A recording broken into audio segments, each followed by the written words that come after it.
इतना प्यार, इतना स्नेह और इतना एक्साइटमेंट है आपके नाम को लेके?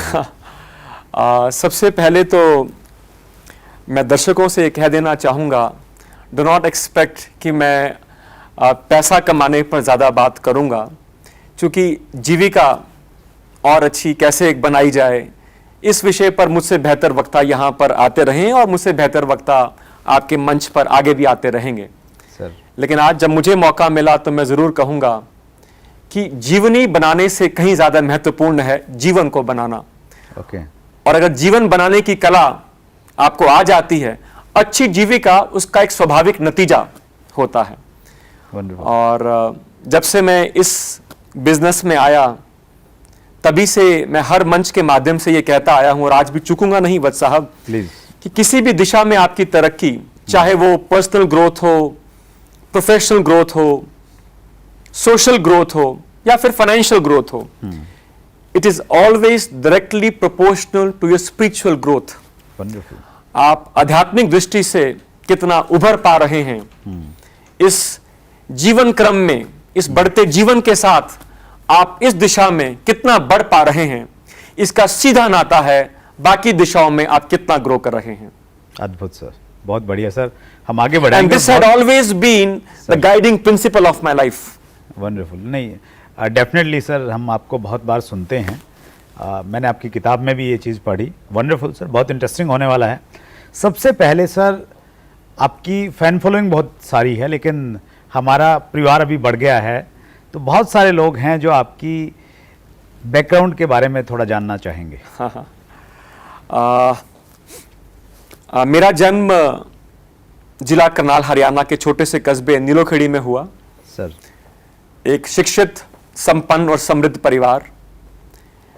मेरे माता पिता ने अच्छी शिक्षा के अतिरिक्त और जिन भी दिशाओं में एक संपूर्ण विकास के लिए एक बच्चे की परवरिश को जो माहौल मिलना चाहिए, मुझे वो सब मिला।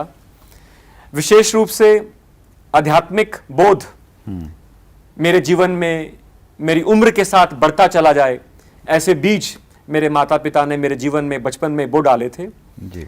और मैं समझता हूं मेरी सबसे बड़ी स्ट्रेंथ वही है। तो स्कूलिंग मेरी नीलोखेड़ी में हुई सर, और बहुत ही एम्बिशियस रहा मैं बचपन से। और मुझे याद है जब भी कोई मुझसे पूछता कि तुम बड़े होकर क्या बनोगे, हालांकि मुझको लगता कि मैं तो बड़ा ही हूं, फिर भी उनके सवाल का जवाब देना होता तो पहले मैं चेक करता। अगर तो मेरे पिताजी साथ में हैं तो मुझे बोलना पड़ता मैं इंजीनियर बनूंगा, शायद डॉक्टर बन जाऊं, but deep inside I always wanted to be an entrepreneur. मुझे बहुत शौक था मैं उद्यमी बनूं, मैं अमीर बनूं। तो मैं बचपन से बहुत बड़ा आदमी बनना चाहता था।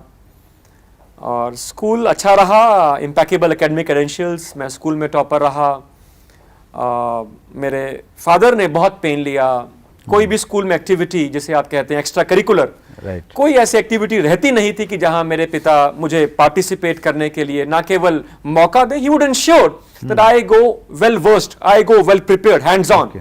वंडरफुल। तो he always wanted me to become an engineer. और मेरा दाखिला एक इंजीनियरिंग कॉलेज में होता है, और बीइंग ऑनेस्ट यह कॉलेज को आईआईटी नहीं था, कोई बड़ा ऐसा संस्थान नहीं था। तो मेरे पिताजी ने मुझे कहा, since you could not make it to a very good institution, somehow you landed in a very average private institution, तो अब कुछ ऐसा कीजिएगा कि कॉलेज तो बहुत अच्छा नहीं, लेकिन तुम अच्छा परफॉर्म कर पाओ। और मैंने पूरी कोशिश करी कि मैं मेरे पिता के इस सपने को पूरा कर पाऊं, लेकिन डीप इनसाइड इंजीनियरिंग की पढ़ाई मुझे नहीं समझ में आ रही थी, लेकिन नतीजे हमेशा कॉलेज में अच्छे रहे। अच्छा। और मैं, मेरे बैच में करीब 240 विद्यार्थी थे और करीबन 7-8 ही विद्यार्थी थे जिनकी कभी भी कंपार्टमेंट नहीं आई। अच्छा। तकनीकी संस्थानों में अक्सर जब नतीजे आते हैं तो कोई ये नहीं पूछता कि कितने मार्क्स आए, क्या परसेंटेज रहा। सवाल कुछ यूं रहता है कि भाई कितनी सप्ली आई, कितनी कंपार्टमेंट्स आई। ओके। तो मैं उन 8-10 छात्रों में था जिनकी कभी कोई कंपार्टमेंट नहीं आई। लेकिन इसका मतलब ये नहीं कि मैं बहुत ही पढ़ाई में बहुत अच्छा था, इसका केवल इतना मतलब है कि मुझे मेरी टांगे बहुत प्यारी थी। क्योंकि मेरे पिता हमेशा कहते थे नतीजा अच्छा नहीं आया तो टांगे तोड़ डालूंगा। So that was more of my physical safety and I ensured कि मेरे नंबर अच्छे आए। तो मैं काबिल इंजीनियर बन पाया नहीं, लेकिन इंजीनियरिंग की पढ़ाई के नतीजे बहुत अच्छे आए।